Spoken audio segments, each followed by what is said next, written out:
Le 9 mai 2019, Jean-François Kondo, maire de la ville de Pointe-Noire, a procédé à la pose de la première vignette de numérotation des transports en commun sur un bus de la ville économique. C'est plus pour des questions de sécurité, parce que vous savez qu'aujourd'hui, tout le monde s'improvise taximan. Les taximens combinent avec les malfrats. C'est pour permettre à celui qui prend un taxi, même s'il a oublié son téléphone dans ce taxi-là, de se souvenir que c'était le taxi numéro X et ça peut faciliter les recherches.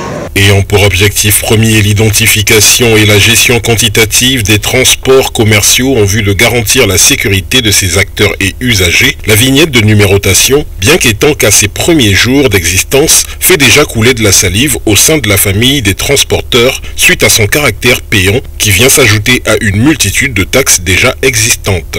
Moi je n'apprécie pas ça déjà parce que c'est une dépense qui s'ajoute pour ceux-là qui sont en train de faire ce commerce de transport public. Déjà ils ont déjà trop des taxes, nos chefs, les structures aussi. Tout ce qui concerne les responsabilités de la mairie, en fonction de tout ce qu'ils demandent comme taxes et tout, ils doivent voir aussi ça. Il ne faut pas que ça soit seulement une escroquerie, qu'on paie les droits mais il n'y a pas assez de routes.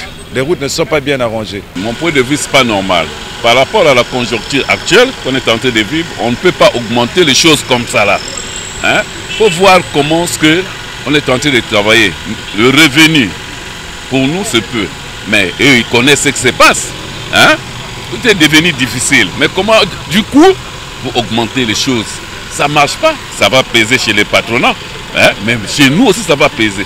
Bien que représentés par le patronat des transporteurs lors de la validation des coûts de la dite vignette, les chauffeurs se disent indignés par l'inefficacité d'un syndicat des transporteurs inexistant pour les uns et corrompu pour les autres. Les syndicats, c'est pas trop normal. Ils sont là-bas pour leurs propres intérêts. Les syndicats, c'est des...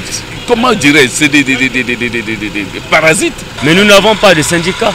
Si vous parlez de syndicats, moi ça me m'étonnerait parce que je ne vois même pas des syndicats qui viennent pour la défense des chauffeurs ou ceux-là qui payent des droits.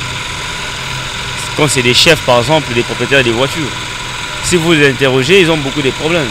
Retenons que les transporteurs entendent respecter les règles du jeu tout en invitant la municipalité à une prise de conscience face à la crise économique qui sévit et une meilleure prise en charge du secteur des transports en vue d'une amélioration des conditions de travail.